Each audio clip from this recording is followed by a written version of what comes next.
Question number 21 उसी के आगे का क्वेश्चन है ये जो कि दी हुई है लायबिलिटी साइड और एसेट साइड। इसमें थोड़ा सा चेंज है जो कि इसमें आ गया है अनडिवाइडेड प्रॉफिट, जिसे बोलते हैं अविभाजित लाभ। इसको भी हम क्या करते हैं, पुराने साझेदारों में पुराने रेशियो में ही कैपिटल अकाउंट में बांट देते हैं, जैसे कि प्रॉफिट को शेयर करते हैं वैसे ही।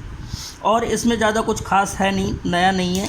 जैसे कि दिया हुआ है मशीनरी एवं भवन का मूल्य 20% से और 5% से डेप्रिसिएशन लगाना है। स्टॉक को पुनर्मूल्यांकित करना है 1,35,000 से, और इसमें दिया हुआ है 75,000 दिया हुआ है।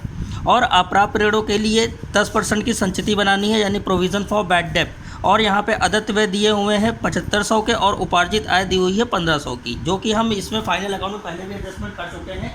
तो अब इसमें हम जितनी भी एडजस्टमेंट होगी वो सारी हम करेंगे रीवैल्यूएशन अकाउंट में।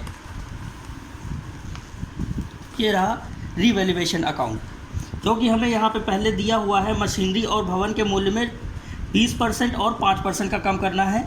तो यहाँ पे हमें जो मशीनरी दी हुई है वो दी हुई है 1,75,000 की। 1,75,000 में 20% का डेप्रिसिएशन हम लगा देंगे, जो कि आ जाएगा 35,000 रुपये। और उसके बाद भवन हमें जो कि दिया हुआ है 2,30,000 रुपये का। 2,30,000 पे हमें 5% का लगाना है, जो कि हमने यहाँ पे लगा दिया 11,500 रुपये।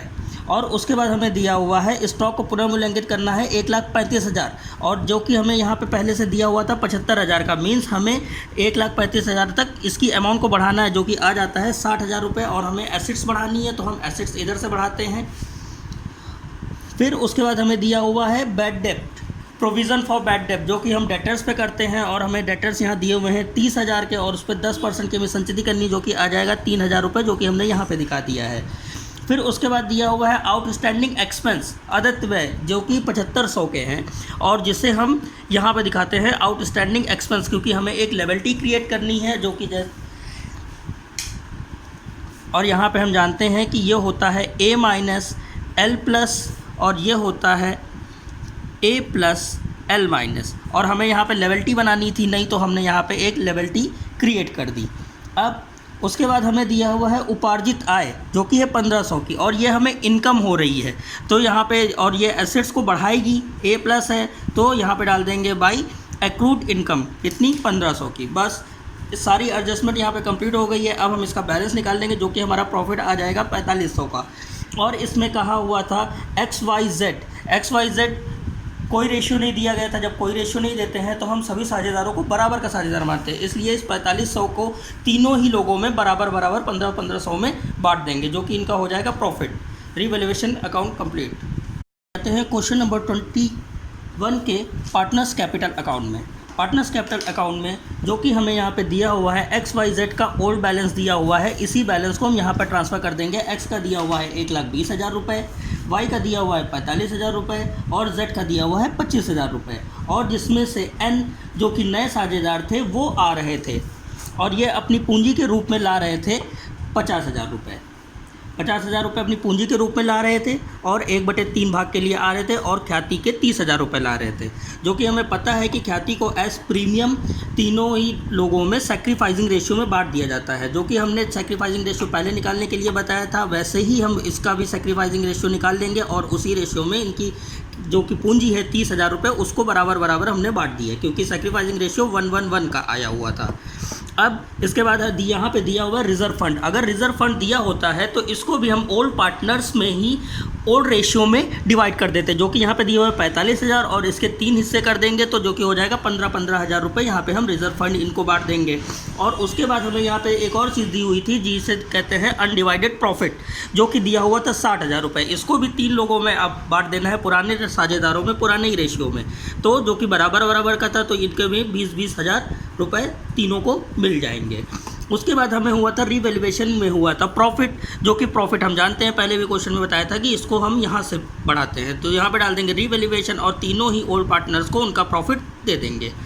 अब इन सबको हम टोटल करेंगे, और हालांकि कोई यहाँ पे कोई बैलेंस नहीं गया हुआ है, तो इसी टोटल को हम यहाँ पे बैलेंस में ट्रांसफ़र कर देंगे, जो कि हमारा ट्रांसफ़र हो जाएगा बैलेंस शीट में। ये आपकी कैपिटल अकाउंट कंप्लीट हो गया, पार्टनर्स कैपिटल अकाउंट। इसके बाद हम आ जाते हैं बैंक अकाउंट पे।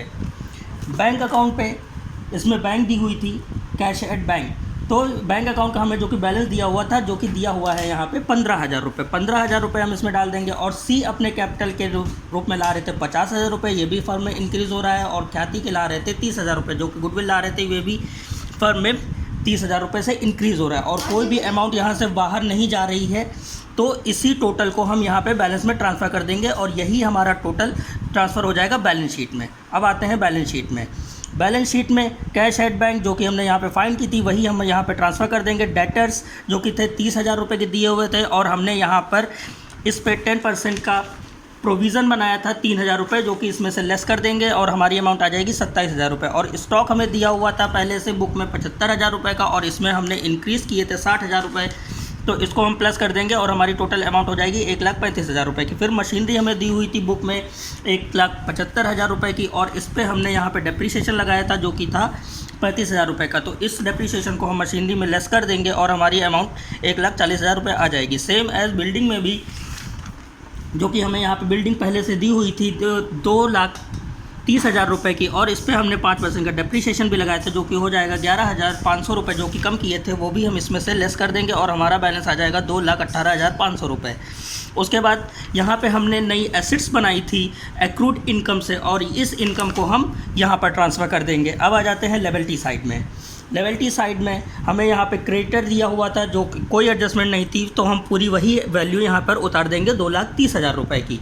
फिर उस अनडिवाइडेड प्रॉफिट, ये हमने पार्टनर्स कैपिटल अकाउंट में पहले ही बांट दिया था, तो अब ये यहाँ पे नहीं आएगा। और ये संचिति जो कि आप यहाँ देख रहे हैं रिज़र्व में ये जो संचिति देख रहे हैं, इसको भी हम पार्टनर्स कैपिटल अकाउंट में पहले ही यहाँ पे डिवाइड कर चुके हैं, तो ये भी नहीं आएगा। बचा क्या हमारे पास, सिर्फ यहाँ पे बचा हुआ है कैपिटल, और कैपिटल हमारी ये वाली ना जाकर नई कैपिटल जाएगी जो हमने यहाँ पे फाइंड की थी।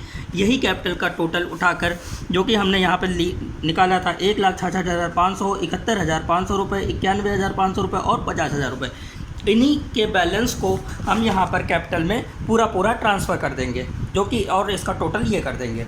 उसके बाद हमने यहाँ पे एक नई लेवल्टी बनाई थी, जिसे कहते हैं आउटस्टैंडिंग एक्सपेंस बनाया था, जो कि 7,500 रुपये का बनाया था, और ये लेवल्टी है L+ हो रही थी। तो इस नई लेवल्टी को जो हमने क्रिएट किया है वो यहाँ पे आ जाएगी। अगर कोई हम नई एसेट्स क्रिएट करते हैं तो इसको एसेट्स में डाल देते हैं, जो कि यहाँ पे हम A+ कर देते हैं, और अगर कोई नई लेवल्टी बनानी होती है तो इसको हम यहाँ पे करते हैं, जो कि यहाँ पर L+ होता है, और इसको ही हम एसेट्स और लेवल्टी में ट्रांसफ़र कर देते हैं। अब ये सारे पॉइंट्स इसमें से कंप्लीट हो चुके हैं, और इन सबको जब हम टोटल करेंगे तो दोनों ही बैलेंस हमारा यहाँ पे बराबर हो गया है, जो कि 6,17,000 रुपये 6,17,000 रुपये आ गया, और ये आपका क्वेश्चन कंप्लीट हो गया है।